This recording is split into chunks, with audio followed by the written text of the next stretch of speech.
सो hey guys, कैसे हो आप लोग। स्वागत है आपका मेरे चैनल ओए पहाड़ी पर। गाइस, आज काफ़ी दिन बाद आपके लिए वीडियो अपलोड हुई है सम फॉर रीज़न। तो गाइस, आज हम आपके लिए इस वीडियो में ऐसे कुछ इंटरेस्टिंग फैक्ट लाए हैं जिन्हें जानकर आपको हैरानी होगी। दोस्तों, वीडियो में आगे बढ़ने से पहले चैनल को सब्सक्राइब, शेयर और वीडियो को लाइक कमेंट ज़रूर करें। तो दोस्तों, चलिए शुरू करते हैं।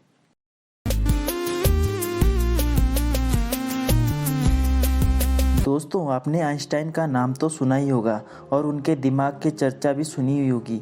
तो दोस्तों, आपको आज उनके दिमाग से जुड़ी हुई महत्वपूर्ण जानकारी बताते हैं। दोस्तों, जब आइंस्टीन पैदा हुए थे तो उनका सिर सामान्य बच्चों की तुलना में काफ़ी बड़ा था, जिस कारण डॉक्टर्स काफ़ी परेशान हो गए थे।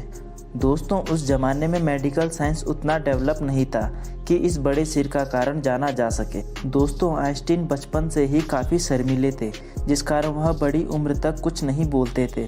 दोस्तों, 4 साल की उम्र में उन्होंने पहली बार बोलना सीखा, लेकिन वह तब भी साफ नहीं बोल पाते थे। इसलिए आइंस्टीन को डॉक्टर ने एबनॉर्मल बच्चा समझ लिया।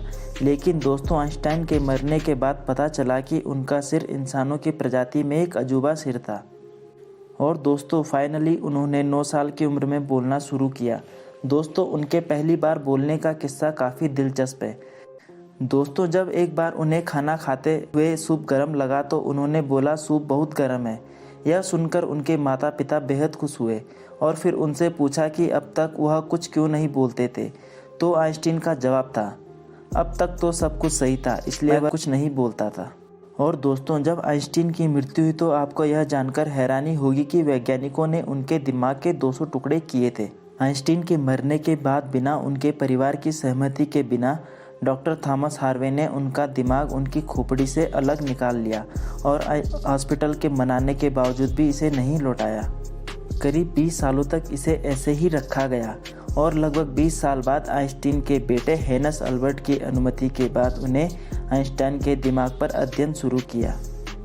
दोस्तों, उनके दिमाग के 200 टुकड़े कर डॉक्टर थॉमस ने उन्हें अलग अलग वैज्ञानिकों को भेज दिया, जिससे यह पता चला कि आइंस्टीन का दिमाग सामान्य मनुष्यों की तुलना में अलग था। तो दोस्तों, यह थी एक असाधारण दिमाग की बात। तो चलिए आपको बताते हैं कि एक सामान्य मनुष्य के दिमाग के बारे में। दोस्तों, क्या आपने कभी सोचा है कि मरते वक्त इंसान के दिमाग में क्या चलता है? क्या उसे दर्द होता है या अपने परिवार को छोड़ने का दुख? दोस्तों, आपके इन सभी सवालों का जवाब डॉक्टर रॉल विसेंट नाम के एक विशेषज्ञ के द्वारा मिल जाएगा। रॉल विसेंट ने 87 साल के एक बूढ़े आदमी पर एक्सपेरिमेंट किया था और वह बुजुर्ग मिर्गी से पीड़ित था। उस बुजुर्ग के मरने से कुछ समय पहले ईसीजी मशीन से बुजुर्ग के दिमाग की रिकॉर्डिंग की गई। और दोस्तों, जब उस ईसीजी मशीन की रिकॉर्डिंग को देखा गया तो उस शख्स के दिमाग में जो एक्टिविटी के दौरान जो वेव दिखी वह एकदम वैसी थी जैसे कोई सपना देखते टाइम बनती है। दोस्तों, इस रिसर्च में पता लगा कि जब तक मरीज का दिल धड़कता रहता है तब तक उसके दिमाग में भी तरंगें बनी रहती है और उन तरंगों से पता चला कि मरीज कोई सपना देख रहा है या वह अपनी पुरानी यादें जी रहा है। और दोस्तों, जैसे ही मौत करीब आती है तो वेव भी कम होने लगती है।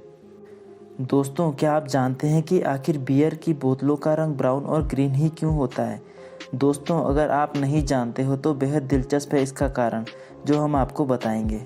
दोस्तों, बता दें कि दुनिया के सबसे पुराने पेय पदार्थों में पानी और चाय के बाद तीसरे स्थान पर बियर का ही है। दोस्तों, लेकिन बियर की बोतलों को खाली करने वाले लोगों ने क्या कभी गौर किया होगा कि इस बोतल का रंग ग्रीन या ब्राउन ही क्यों होता है?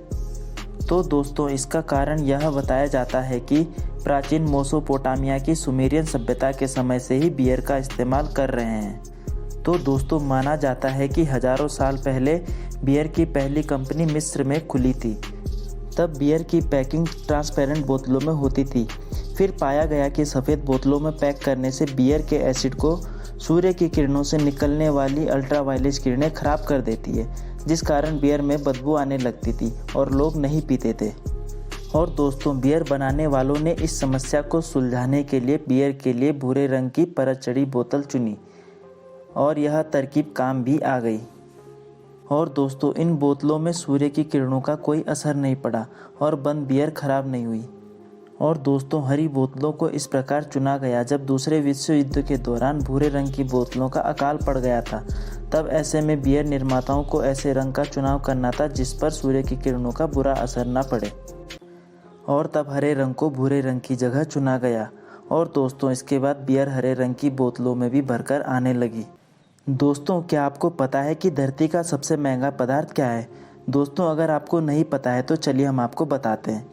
दोस्तों यह पदार्थ इतना महंगा है कि इसके 1 ग्राम को बेचकर आप एक पूरा देश खरीद सकते हैं। दोस्तों जब भी दुनिया की सबसे महंगी वस्तु की बात होती है तो आमतौर पर लोग डायमंड का नाम सबसे पहले लेते हैं, लेकिन ऐसा नहीं है। दोस्तों प्लेटिनम, रेडियम, यूरेनियम और कैलिफोर्नियम समेत कई ऐसे पदार्थ हैं जो डायमंड से भी कहीं अधिक महंगे होते हैं। लेकिन दोस्तों दुनिया में इन सबसे भी महंगा एक ऐसा पदार्थ है जिसका नाम है एंटी मैटर। शायद आप भी यह नाम पहली बार सुन रहे होंगे। दोस्तों आखिर यह एंटी मैटर इतना महंगा क्यों होता है कि इसके 1 ग्राम को बेचकर आप 100 छोटे देश खरीद सकते हैं? दोस्तों इसके 1 ग्राम की कीमत इतनी अधिक होती है कि आप उसे काउंट भी नहीं कर सकते हैं। एंटी मैटर को दुनिया का सबसे महंगा मटेरियल भी कहा जाता है। दोस्तों इसकी खोज 20वीं शताब्दी में हुई थी और यह अंतरिक्ष में छोटे छोटे टुकड़ों में मौजूद होता है। दोस्तों एंटी मैटर को बनाने के लिए लैब में वैज्ञानिक इसके साथ दूसरे पदार्थों को मिलाकर इसे रिफाइन करते हैं। दोस्तों वर्तमान में एंटी मैटर के 1 ग्राम की कीमत $62.5 ट्रिलियन है। दोस्तों अगर इसकी बात भारतीय रुपए में की जाए तो यह आपको स्क्रीन में दिख रहा है, इसकी कीमत इतनी होती है। दोस्तों 1 मिलीग्राम एंटी मैटर बनाने में लगभग 250 लाख रुपए की लागत आती है। दोस्तों जब यह एंटी मैटर इतना महंगा है तो आपको यह पता होना चाहिए कि इसका इस्तेमाल कहाँ कहाँ किया जाता है। दोस्तों एंटी मैटर का इस्तेमाल अंतरिक्ष में जाने वाले विमानों के ईंधन में किया जाता है। और दोस्तों एंटी मैटर का इस्तेमाल अस्पतालों और रेडियोधर्मी अणुओं को टोमोग्राफी के रूप में मेडिकल इमेजिंग में भी किया जाता है। दोस्तों इसके अलावा इसका इस्तेमाल परमाणु हथियारों में भी किया जाता है। दोस्तों करीब आधा किलो एंटी मैटर में दुनिया के सबसे बड़े हाइड्रोजन बम से भी अधिक ताकत होती है। और दोस्तों इसका इस्तेमाल रॉकेट लॉन्चर में भी किया जाता है। और दोस्तों लास्ट में जानिए कि कोल्ड ड्रिंक और पानी की बोतलों का बेस पॉइंट अलग अलग क्यों होता है और क्या है इनके वैज्ञानिक कारण।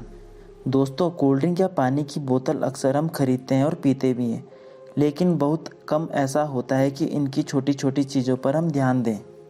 अब इनकी बोतलों की बनावट ही ले लो, शायद ही हमारा ध्यान उन पर गया होगा कि पानी की बोतल नीचे से सपाट और कोल्ड ड्रिंक की बोतल नीचे से सपाट क्यों नहीं होती। आखिर क्यों कोल्ड ड्रिंक की बोतलों को नीचे से उभरा हुआ बनाया जाता है? क्या है इन बोतलों को ऐसा बनाने के पीछे का कारण? अगर बात की जाए कोल्ड ड्रिंक की बोतल की, दरअसल कोल्ड ड्रिंक की बोतल के डिजाइन का कारण इसमें होने वाली गैस होती है। और पानी की बोतल इसलिए सपाट होती है क्योंकि इसमें कोई गैस नहीं होती है। दोस्तों कोल्ड ड्रिंक बनाने के लिए केमिकल का इस्तेमाल होता है और जो कोल्ड ड्रिंक इन बोतलों में भरी जाती है उसका कार्बोनेशन किया जाता है, जिससे उसमें गैस बन जाती है।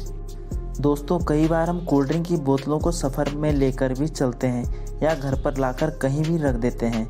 अब दोस्तों अगर इनका निचला हिस्सा सपाट होगा तो बोतलों में भरा पेय पदार्थ आपस में बार बार मिल जाएगा, जिससे गैस बनेगी और बोतल फटने का डर रहता है। लेकिन जब यह निचला हिस्सा उभरा हुआ या पॉइंट वाला होता है तो बोतल में भरा पेय पदार्थ एडजस्ट होता रहता है और गैस नहीं बनती है और ना ही बोतल फटने का डर रहता है। दोस्तों इस खास डिज़ाइन की बोतल को कोरोगेशन कहा जाता है। दोस्तों आपको यह वीडियो कैसी लगी कमेंट करके ज़रूर बताएं और ऐसी वीडियो पाने के लिए चैनल को सब्सक्राइब करें ताकि आपको आने वाले टाइम पर ऐसी वीडियो मिलती रहे। तब तक के लिए जय हिंद, जय भारत।